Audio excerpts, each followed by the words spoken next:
sembah Kau ya Allahku, ku tinggikan nama-Mu penebus, ku berlutut dan bertelut menyembah Yesus Juru Selamatku. Ku sembah Kau ya Allahku, ku ukirkan nama-Mu selalu, dengan mulutku mengaku Engkaulah Yesus Juru Selamatku, Engkaulah Yesus Juru Selamatku.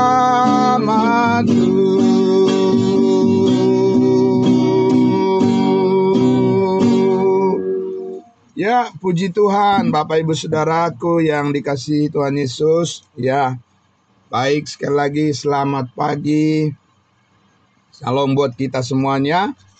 Ya, mari saudara-saudaraku kita tundukkan hati kita. Mari kita langsung saja kita berdoa untuk menyambut firman Tuhan. Mari kita berdoa. Bapa di dalam surga, terima kasih Tuhan. Di akhir pekan ini Tuhan, kami merasakan dalam satu minggu berjalan semua penyertaan kasih Tuhan. Begitu terasa di dalam pertolongan-Mu dalam kehidupan kami, dan kami tetap merindukan senantiasa dengan penuh semangat yang terjaga. Kami datang bersyukur di pagi hari ini kepada-Mu ya Bapa yang baik. Terima kasih Tuhan kami Yesus Kristus, Engkau selalu mengaruniakan kesehatan yang baik bagi kami, sehingga kami selalu tertolong di dalam setiap kerinduan kami untuk bersama-sama memuji-muji nama-Mu. Terima kasih Bapa, firman-Mu adalah berkat yang terbesar yang selalu kami nanti-nantikan, yang selalu kami sambut setiap hari, setiap saat ya Tuhan. Dan terima kasih atas anugerah Tuhan yang semakin besar dalam kehidupan kami semua. Terima kasih Bapa, di dalam nama Tuhan Yesus kami bersyukur atas kebenaran firman-Mu. Haleluya, amin. Ya, puji Tuhan. Ya, amin. Puji Tuhan saudara-saudaraku yang dikasihi Tuhan Yesus. Ya, puji Tuhan, mari kita kembali lagi merenungkan kebenaran firman Tuhan. Kita, Bapak Ibu Saudara, akan lanjutkan lagi apa yang sudah saya sampaikan kemarin, yaitu kita akan masuk ke ayat selanjutnya dari kitab Galatia pasal 2. Kita sudah menyelesaikan satu perikop dari pasal 2. Kita masuk pada bagian perikop yang kedua, ya, masih di pasal 2 kitab Galatia, yaitu ayatnya yang ke-11 sampai ayatnya yang ke-14. Ya, Bapak Ibu Saudara, kita sudah menyinggung sedikit bagian ini beberapa waktu yang lalu, ya. Namun kita akan lanjutkan lagi, akan mendalami lagi bagian dari ayat 11 sampai ayatnya yang ke-14 kitab Galatia pasal 2 akan saya baca terlebih dahulu, Bapak Ibu Saudara. Ya, terima kasih, puji Tuhan. Ya, saya baca ya untuk kita semuanya dari ayat 11. Tetapi waktu Kefas datang ke Antiokhia, aku berterang-terang menentangnya sebab ia salah. Karena sebelum beberapa orang dari kalangan Yakobus datang, ia makan sehidangan dengan saudara-saudara yang tidak bersunat. Tetapi setelah mereka datang, ia Petrus maksudnya di sini mengundurkan diri dan menjauhi mereka karena takut akan saudara-saudara yang bersunat. Dan orang-orang Yahudi yang lain pun turut berlaku munafik dengan Petrus, sehingga Barnabas sendiri juga turut terseret oleh kemunafikan mereka.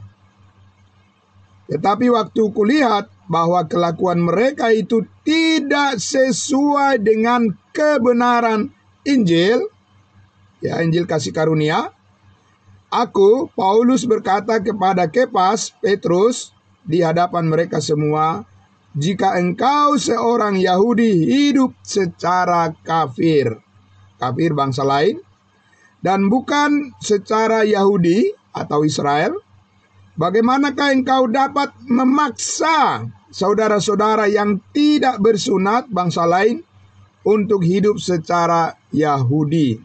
Ya, Bapak Ibu Saudara, ya, ini sesuatu yang sangat penting kita renungkan dengan baik, ya. Jadi ada satu pepatah orang Medan, orang Batak mengatakan, risi-risi hatani jolma, lamot-lamot hatani begu. Artinya, hati-hati menanggapi pembicaraan seseorang, karena kadang terdengar enak, manis, tetapi dapat menjerumuskan. Kadang ada yang terdengar keras, tegas, tetapi terus terang dan membawa kebaikan. Amin. Begitu Bapak Ibu Saudara perumpamaan, ya,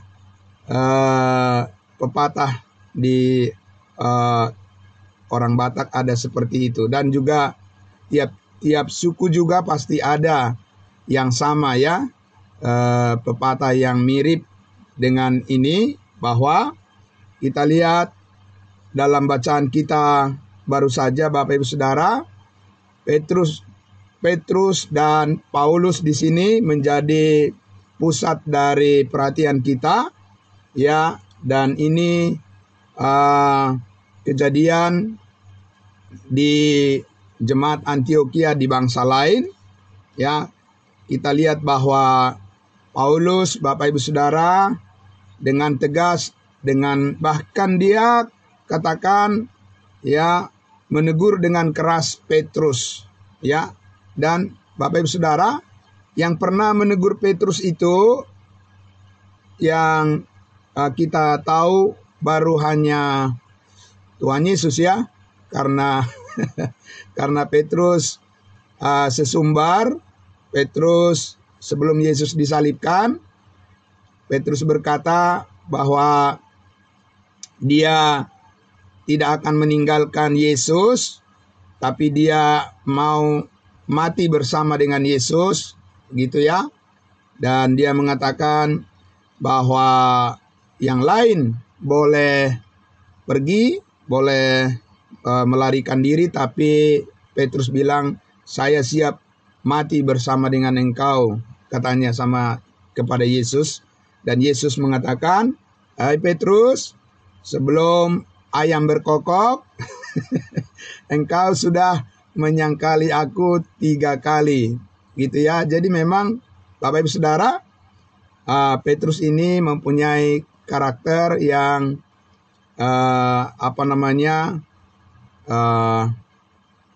awalnya dia seorang yang meledak-ledak, begitu, ya. Tapi ternyata apa yang dikatakan Yesus itu terbukti bahwa Petrus itu, Bapak Ibu Saudara, ya, menyangkal Yesus Kristus, dan perkataan Yesus Kristus itu tergenapi. Sehingga kita lihat Bapak Ibu Saudara, di sini sampai pun kepada masa di mana Petrus sudah sangat tahu bahwa ketika persidangan di Yerusalem itu, ya, bahwa Paulus sudah menunjukkan kepadanya dan kepada semua rasul bahwa sekarang saatnya program Allah yang baru bukan diukur dari tradisi orang Yahudi atau bukan lagi terikat pada hukum Taurat. Amin. Tapi Bapak Ibu Saudara, kita lihat Petrus ini ya masih ingin memaksakan. Karena tadi kan di ayat berapa itu dikatakan? Di ayatnya yang ke-14 itu teguran Paulus kepada Petrus adalah, jika engkau seorang Yahudi hidup secara kafir dan bukan secara Yahudi, bagaimana engkau dapat memaksa saudara-saudara yang tidak bersunat untuk hidup secara Yahudi? Maksudnya adalah Petrus ini, Bapak Ibu Saudara, sudah sepakat dan Petrus ini sudah tahu persis ya bahwa Petrus pun sudah mengakui bahwa dia tidak akan membedakan orang, tidak akan diskriminasi, ya tidak rasis, dan dia tidak boleh memaksakan lagi cara-cara kehidupan di bawah hukum Taurat orang Yahudi kepada bangsa lain. Dia sudah sepakat, sudah setuju, sudah tahu, bahkan dia sudah melakukan itu, sudah mengikuti ya cara hidup ya berdasarkan Injil kasih karunia Allah yang diberitakan oleh Rasul Paulus untuk bangsa-bangsa lain. Petrus sudah setuju, jangan buat orang-orang percaya dari bangsa lain itu terikat dengan hukum Taurat Yahudi. Dia sudah setuju, dia sudah melakukannya, dia sudah sepakat. Tapi Bapak Ibu Saudara, tetap juga Petrus ini tidak konsisten. Ya, Petrus ini Bapak Ibu Saudara tidak stabil, dia berubah-ubah. Ya, nah Bapak Ibu Saudara yang dikasihi Tuhan Yesus, Paulus kan sudah membawa Titus ke Yerusalem, orang yang tidak bersunat dari bangsa Yunani, untuk memberikan contoh bahwa apa yang ditentukan di dalam perjanjian sunat itu tidak berlaku bagi bangsa lain. Sesudah Paulus menjadi pemimpin yang memberitakan kabar baik kepada bangsa-bangsa lain, dan itu adalah contoh yang sangat nyata bahwa kalau di tengah-tengah bangsa Israel itu orang yang bersunat harus dihukum mati, seperti Musa yang kita pengalaman Musa, di mana ketika dia tidak menyunatkan anaknya, maka dikatakan Tuhan hampir saja membunuh dia. Untung saja istrinya Zipora itu ya menyunat anaknya, sehingga terselamatkanlah nyawa Musa. Nah, Bapak Ibu Saudaraku yang dikasihi Tuhan Yesus, nah di sini kita lihat, saudara-saudaraku ya, bahwa kalau kita lihat Paulus itu ya dia benar-benar sesuai dengan apa yang dia katakan di Galatia pasal 1, bahwa dia kalau sudah berbicara tentang kebenaran Injil, ya berbicara tentang kehidupan, bagaimana supaya orang-orang diselamatkan, dia tidak mau berkompromi dengan hanya karena jabatan seseorang atau karena pertemanan, ya persahabatan, ya Bapak Ibu Saudara. Lalu kita lihat kan sebetulnya mereka sesama rasul, Paulus dan Petrus, ya Paulus jangan menegur dia lah, nanti jadi malu dia, Petrus itu, begitu ya. Bisa saja kompromi seperti itu, tapi kita lihat tidak, Bapak Ibu Saudara. Karena apa? Karena dampak daripada sikap Petrus yang membeda-bedakan, ya, di mana dikatakan tadi di situ sebelumnya Petrus itu makan bersama dengan orang-orang yang tidak bersunat. ya orang-orang dari bangsa lain yang sudah selamat. Orang-orang dari bangsa lain kan tidak tahu soal sunat menyunat ini, ya kan? Tidak tahu perjanjian itu bagaimana-bagaimana.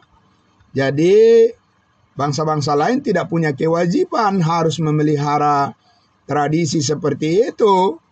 Ya, lagi pula ya kita lihat sedangkan Titus saja di Yerusalem, di istilahnya di markas daripada orang Yahudi, orang Israel sendiri, itu saja tidak dipaksa untuk mengikuti tradisi orang Yahudi kan. Jadi kenapa sekarang malah di wilayah bangsa lain Petrus datang, ya Bapak Ibu Saudara, lagian kalau kita tanya untuk apa pula dia datang ke sana? Begitu ya. Nah, untuk apa pula dia datang ke sana? Karena di sana sudah ada Paulus yang mengajar tentang kasih karunia Tuhan dan cara hidup di bawah kasih karunia Tuhan, tidak di bawah hukum Taurat. Tapi ujuk-ujuk datang nih, ya Petrus ke sana. Tapi Paulus menerima dia, dan orang-orang yang tidak bersunat, saudara-saudara seiman di sana juga menerima dia. Makanlah mereka bersama-sama, ya kan? Karena memang sudah diajari oleh Paulus tidak boleh membeda-bedakan siapapun, ya kan, yang sudah percaya kepada Yesus Kristus itu tidak bisa diukur dengan hukum Taurat yang membeda-bedakan ya warna kulit, membeda-bedakan suku, membeda-bedakan latar belakang, apapun itu tidak boleh. Ya, soal makanan ya kalau mau makan ya makan sajalah. Kalau tidak mau makan ya jangan menyalahkan orang yang makan, kan begitu kan? Bapak Ibu Saudara. Ya, karena apa? Di bawah terang firman Tuhan, kasih karunia Tuhan, Paulus sudah berkali-kali mengatakan ya bahwa ukuran iman bukan soal haram dan halal makanan. Tidak ada itu di hadapan Tuhan Yesus. Itu masalah jasmani kan? Itu masalah duniawi kan? Ya Bapak Ibu Saudara, tidak ada hubungannya itu dengan kerohanian. Masa ada hubungan makanan dengan kerohanian? Yesus Kristus sudah mati menebus kita dari segala dosa kita, sudah mengampuni kita dari segala tuntutan hukum Taurat. Masakan sekarang ada lagi hubungan haram halal makanan? Karena sekarang Kristus sudah naik ke surga. Ya, udah telat itu, terlambat itu, udah jauh itu, kadaluarsa itu. Begitu ya, Bapak Ibu Saudara. Tapi, saudara-saudaraku yang dikasihi Tuhan Yesus, karena dasar memang orang-orang Yahudi itu, ya, tidak rela melepaskan dan tidak rela menerima perubahan. Persisnya begitu ya, tepatnya seperti itu. Belum rela menerima perubahan yang sangat drastis, perubahan yang sangat radikal, yang Tuhan lakukan ya melalui pemberitaan Injil kasih karunia, bahwa tidak ada urusan soal makan dan minum itu urusan jasmani. Kalau engkau mau makan silakan. Kalau tidak mau makan juga tidak apa-apa, tapi jangan menghakimi orang lain yang memakan atau yang tidak memakan satu makanan tertentu. Karena apa? Itu urusan jasmani, Bapak Ibu Saudara. Itu urusan lahiriah. Ya. Itu jadi bukan kerohanian urusannya itu. Ya Bapak Ibu Saudara, sama seperti sunat itu tanda lahiriah bagi orang Israel. Ya untuk mereka. Ya, sekarang kita bukan hidup berdasarkan perjanjian kepada bangsa Israel, tapi hidup kita sekarang berdasarkan kasih karunia Tuhan atas pekerjaan Kristus, pengorbanan Kristus yang sudah sempurna di atas kayu salib menebus hidup kita, mengampuni kita dari segala dosa dan kesalahan kita. Sehingga soal-soal jasmani, soal-soal makanan, ya Bapak Ibu Saudara, tidak ada ketentuan saat ini yang mengukur kerohanian seseorang karena soal makanan. Tidak Bapak Ibu Saudara. Nah, jadi rupanya Bapak Ibu Saudara, Petrus ini belum sepenuhnya bisa berubah seperti yang diharapkan. Ya, yang diharapkan bersikap yang sesuai dengan Injil yang diberitakan oleh Rasul Paulus kepada bangsa-bangsa lain. Ya, yaitu bahwa tidak ada perbedaan, tidak ada Yahudi, tidak ada Yunani, tidak ada suku apapun, ya, latar belakang bahasa apapun, dari negara manapun, itu tidak boleh menjadi patokan untuk menilai seorang saudara. Saudara seiman, kita ini adalah anggota tubuh Kristus. Amin. Kita sudah dibaptiskan oleh Roh Kudus ke dalam tubuh Kristus, karena kita mendapat bagian yang sama di dalam pencurahan darah Kristus, dan kita semua sudah dibayar lunas, sudah ditebus, ya, sehingga sekarang kita mempunyai kedudukan yang sama sebagai anak-anak Tuhan, sebagai anggota tubuh Kristus yang harus saling menghormati satu dengan yang lain. Dan disinilah Bapak Ibu Saudara, Petrus itu kita lihat awalnya dia mengikuti pola-pola kehidupan berdasarkan Injil Kristus, ya, kasih karunia yang diberitakan oleh Paulus. Tapi begitu datang siapa tadi, Bapak Ibu Saudara? Ya, ketika mereka makan bersama dengan orang-orang tidak bersunat dari bangsa-bangsa lain, ya, Bapak Ibu Saudara, Yakobus, ya, ini adalah Yakobus saudara Tuhan Yesus, ya, yang lahir dari rahim Maria. Ya, Yakobus ini datang ke Antioquia, ke bangsa lain, ya. Ini juga Yakobus, saya tidak tahu juga ini kenapa dia harus datang ke sana juga, ya. Kan mereka sudah salaman. mereka sudah salaman di pasal 2 kan, ya Ibu ya, Bapak Ibu ya.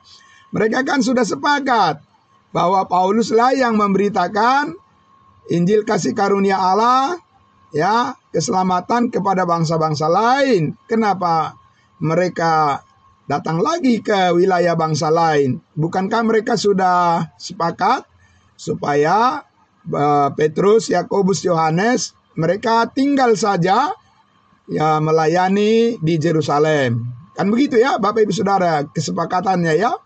Tapi setelah itu datang juga dia ke bangsa lain. Apalagi nih, mau ngapain lagi? Begitu ya.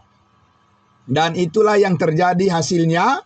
Kita lihat Bapak Ibu Saudara, begitu Yakobus dan rombongan orang-orang bersunat, orang-orang Israel datang dari Yerusalem ke Antioquia, ya, akhirnya yang takut duluan itu siapa? Yang takut duluan itu adalah Petrus, Bapak Ibu Saudara. Takut dia.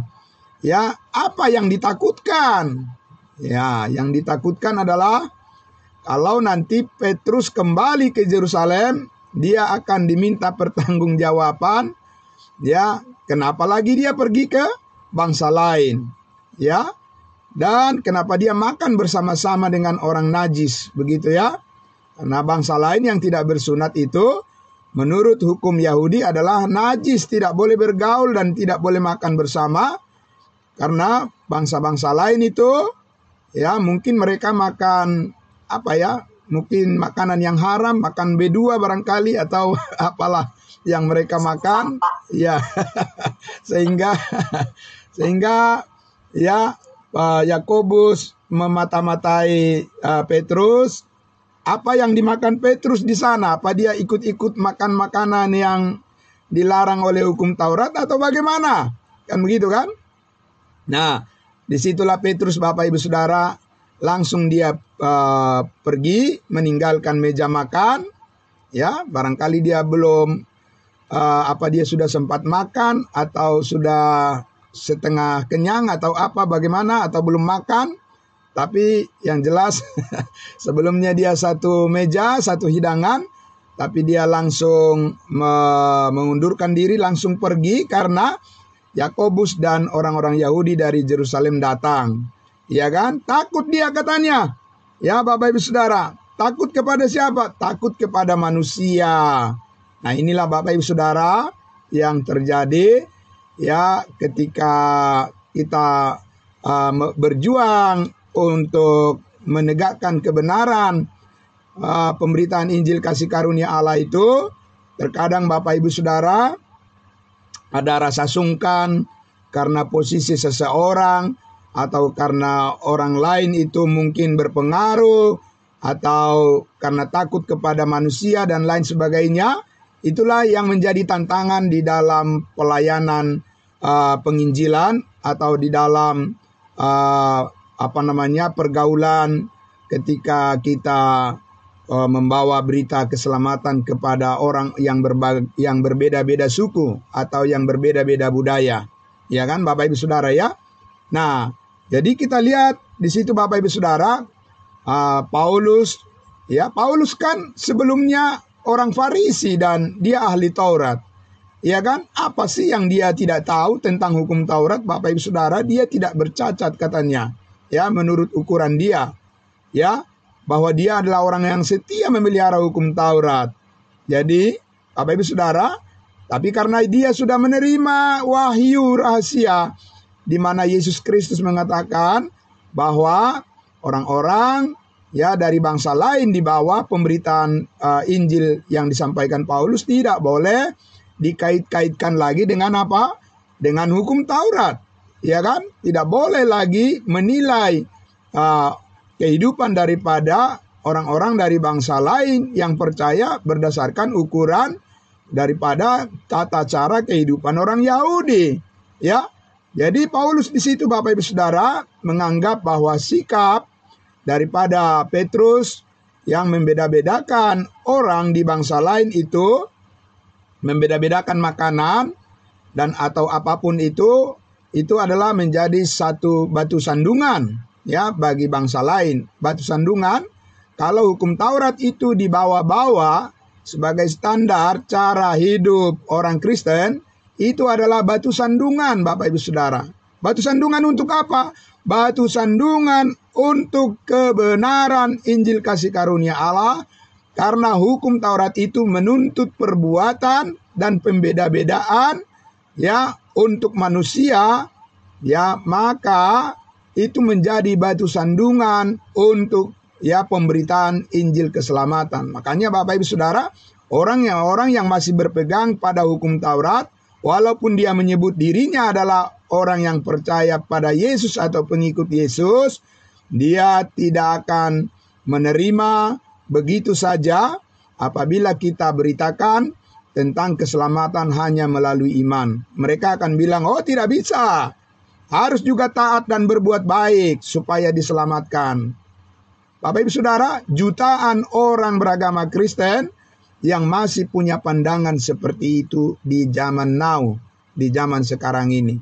Dan mereka itu adalah batu sandungan terhadap kebenaran Injil kasih karunia, di mana Paulus mengatakan kita sudah dibenarkan, kita sudah dikuduskan, ya kita sudah diselamatkan, kita sudah diampuni, kita sudah ditebus oleh darah Kristus adalah segala-galanya. Tidak lagi berpatokan pada hukum Taurat. Jadi Bapak Ibu Saudara yang dikasihi Tuhan Yesus, ya, kalau kita lihat di sini Rasul Paulus itu tidak memandang muka lagi, tidak memandang siapa lagi manusianya. Makanya di pasal 1 dia katakan, adakah aku coba mencari kesenangan manusia ataukah aku mencari kesenangan hati Tuhan?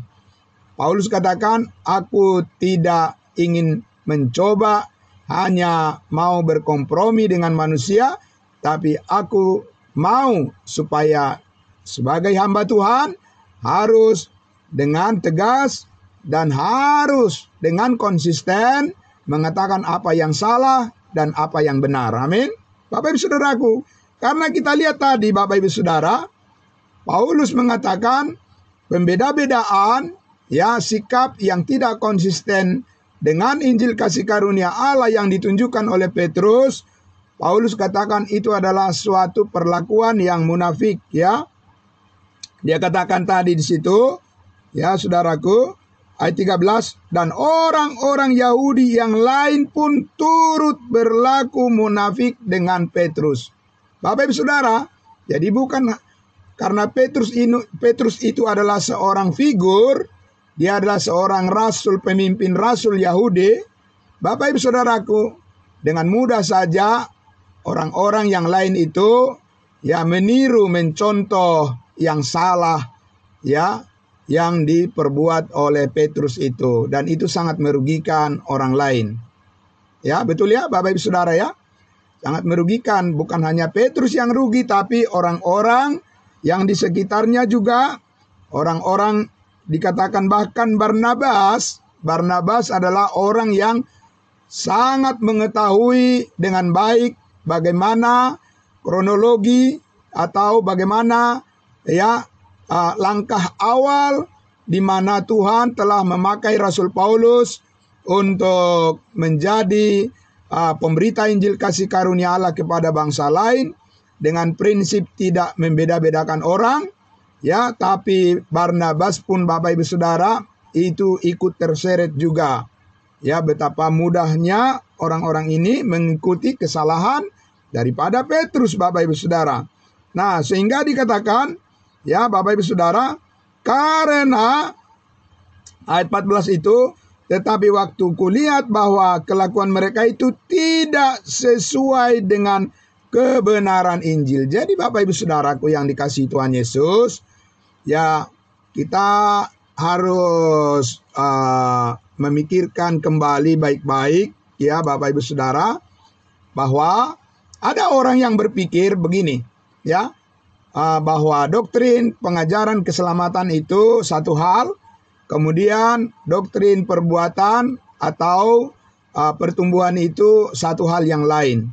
Jadi lain doktrin keselamatan, lain doktrin pertumbuhan. Oh, Bapak Ibu Saudara, tidak boleh dibeda-bedakan begitu. Amin.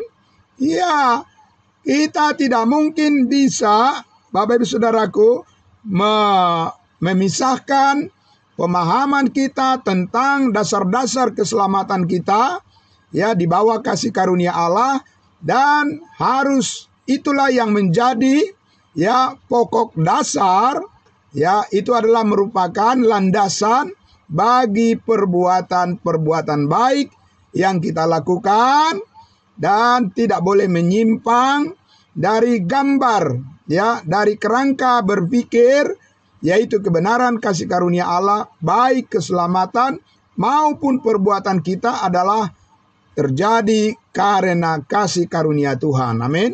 Bapak Ibu Saudaraku, jadi tidak boleh itu dipisah-pisahkan. Itu adalah satu kesatuan. Fondasi dan bangunan itu tidak mungkin bisa berbeda. Dalam arti tidak mungkin bisa terpisah dan tidak mungkin itu menjadi tidak sesuai. Harus sesuai kan Bapak Ibu Saudara? Bagaimana orang membangun satu bangunan, membangun rumah, membangun gedung, tapi tidak memperhatikan posisi fondasinya. Wah, Bapak Ibu Saudara bisa runtuh itu, kan? Kalau ada angin, Bapak Ibu Saudara ada badai, dan itu tidak akan bertahan lama. Seperti kayu, rumput kering, dan jerami. Bapak Ibu Saudaraku yang dikasihi Tuhan Yesus. Karena itu, Paulus katakan bahwa ada, Bapak Ibu Saudara, Allah sudah menetapkan bagaimana cara hidup kita sesuai dengan kebenaran Injil kasih karunia Allah itu yang terus kita pelajari mengapa kita datang kepada pengetahuan akan kebenaran. Bapak Ibu Saudara, dan itu yang gagal dipahami oleh Petrus ini, Bapak Ibu Saudara. Karena apa? Saudara-saudaraku yang dikasihi Tuhan Yesus, sekali lagi bahwa kita diselamatkan oleh kasih karunia Allah bukan karena perbuatan kita. Kita juga hidup karena kasih karunia Allah, bukan karena perbuatan kita sendiri. Amin. Itu yang Paulus katakan, adapun hidupku ini bukannya aku lagi, melainkan Kristus yang hidup di dalam aku, yaitu kasih karunia-Nya. Jadi Bapak Ibu Saudara, artinya bahwa apa yang kita perbuat sebagai perbuatan baik itu tidak bisa terpisah dari iman kepada kebenaran yang sesuai dengan Injil Kristus yang sudah menyelamatkan kita, yang sudah kita percayai. Seperti apa itu gambarnya? Itulah makanya kita datang belajar terus. Amin. Datang pada pengetahuan akan kebenaran. Yang tidak berlanjut dengan pengetahuan akan kebenaran, maka dia hanya tinggal selamat saja. Hanya keselamatan yang dia miliki, tapi perbuatan-perbuatannya setiap hari menyimpang tidak sesuai dengan Injil yang diberitakan oleh Rasul Paulus, dan itulah contoh yang dibuat oleh Petrus dan akhirnya menjadi batu sandungan terhadap keselamatan orang lain. Ya, karena banyak orang terseret dan banyak orang yang tidak lagi konsisten dengan cara hidup menurut kasih karunia Allah, bahwa Bapak Ibu Saudara, tidak ada perbedaan di dalam cara hidup yang dituntut oleh kasih karunia Allah dalam persekutuan orang-orang kudus. Kita hidup semuanya di dalam damai sejahtera. Amin. Bapak Ibu Saudara, tidak ada Yahudi, tidak ada Yunani, tidak ada bangsa lain. Artinya persekutuan kita adalah persekutuan di dalam tubuh Kristus, di mana damai sejahtera Tuhan yang akan mengontrol, mengendalikan hidup kita bersama. Ketika kita memuji Tuhan, kita tidak membeda-bedakan warna kulit, tidak membeda-bedakan seperti ya budaya-budaya suku-suku atau bangsa tertentu di dunia ini. Mereka membeda-bedakan, ya kan Bapak Ibu Saudara. Kalau kita lihat di Amerika itu, contohnya ada tindakan rasis, perbedaan kulit hitam dan kulit putih.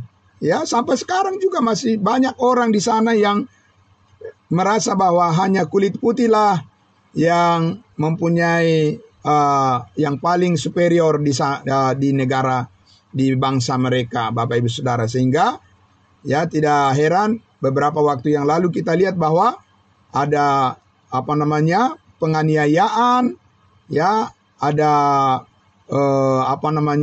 di situ kita lihat bahwa orang-orang kulit putih selalu bertindak rasis, di mana kulit hitam itu dipukuli.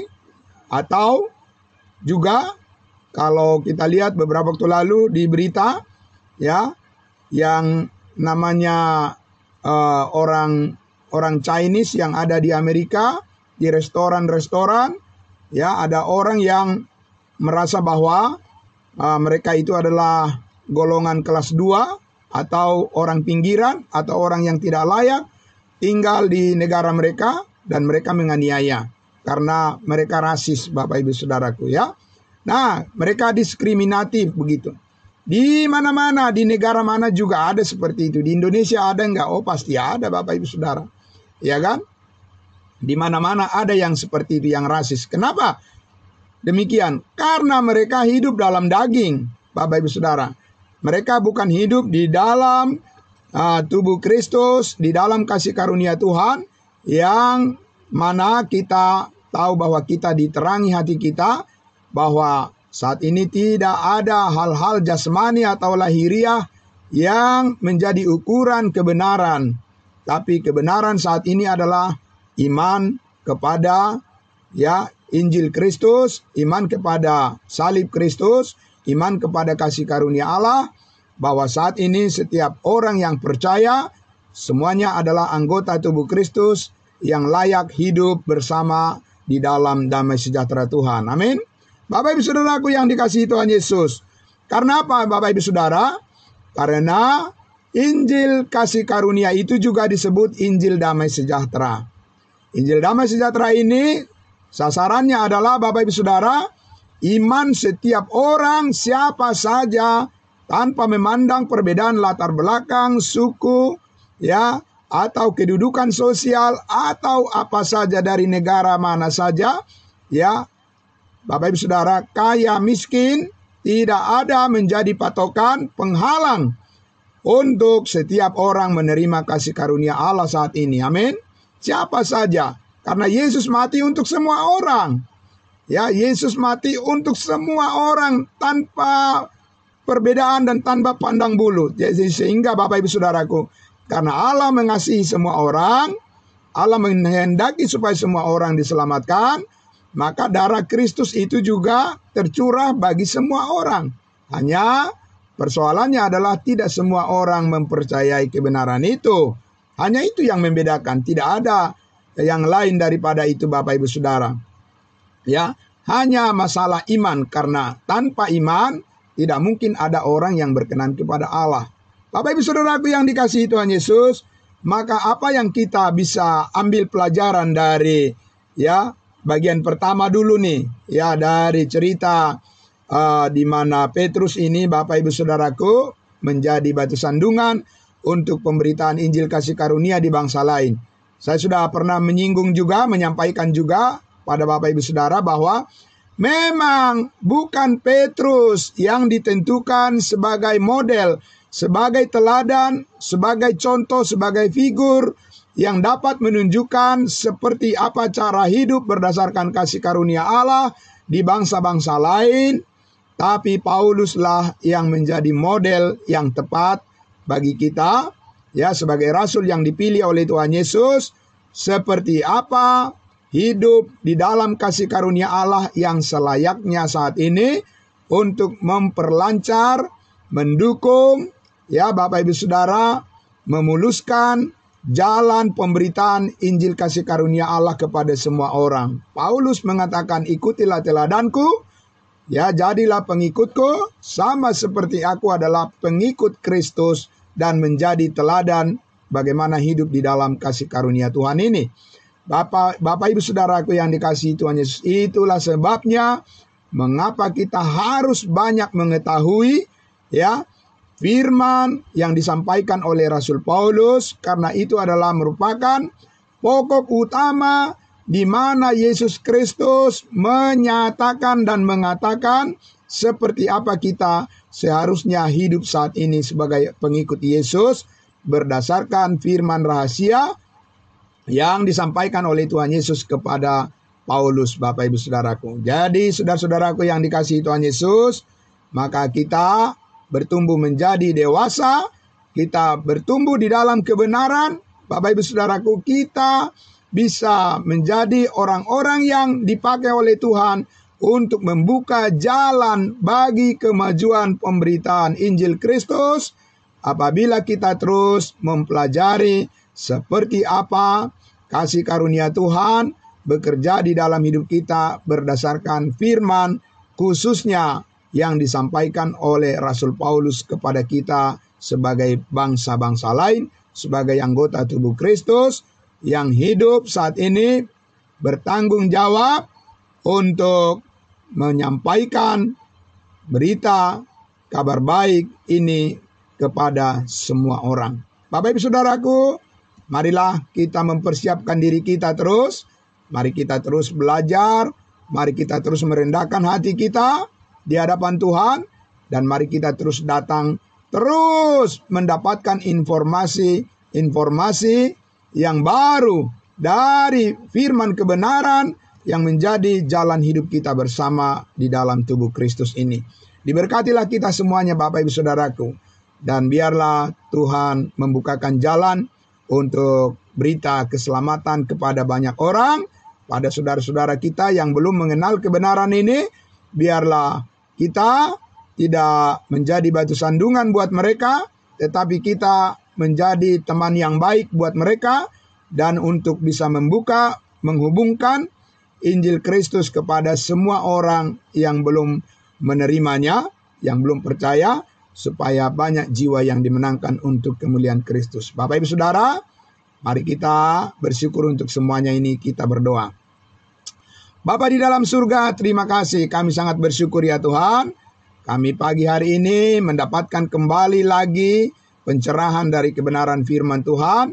Kami rindu agar diri kami menjadi pribadi-pribadi anggota tubuh Kristus yang siap untuk dipakai oleh Tuhan, membuka jalan seluas-luasnya. Melalui pertolongan Tuhan, banyak orang yang menjadi tertarik dan menjadi rindu dan mau meresponi, hati mereka terbuka untuk kebenaran Injil Kristus, hidup di dalam kasih karunia kekudusan Kristus yang menjadi kehendak Bapa di surga untuk terlaksana di bumi ini sebelum Engkau datang menjemput kami di awan-awan. Bapa di dalam surga, terima kasih Tuhan kami, terima kasih Bapa. Diberkatilah juga saudara kami yang mengikuti melalui live streaming. Saudara kami, Saudara Rivo Alamat dari Manado, Terima kasih Tuhan sudah memberkati semua pelayanannya dan juga keluarganya. Dan juga semua yang mengikuti live streaming, kami doakan Tuhan memberkati supaya semuanya kami bersatu dan bersama-sama untuk maju di dalam pelayanan kami bersama. Terima kasih Bapa di dalam surga. Kami mengucap syukur, kami serahkan hari ini untuk kemuliaan nama-Mu. Dalam nama Tuhan Yesus kami berdoa. Haleluya. Amin. Puji Tuhan Bapak Ibu Saudara. Ya, sekali lagi selamat pagi saudara kami untuk Ripo Alamat dari bergabung dari Manado, dan juga Bapak John Fiero Sinaga dan juga semuanya. Tuhan memberkati, selamat pagi ya. Salam kudus buat kita semuanya.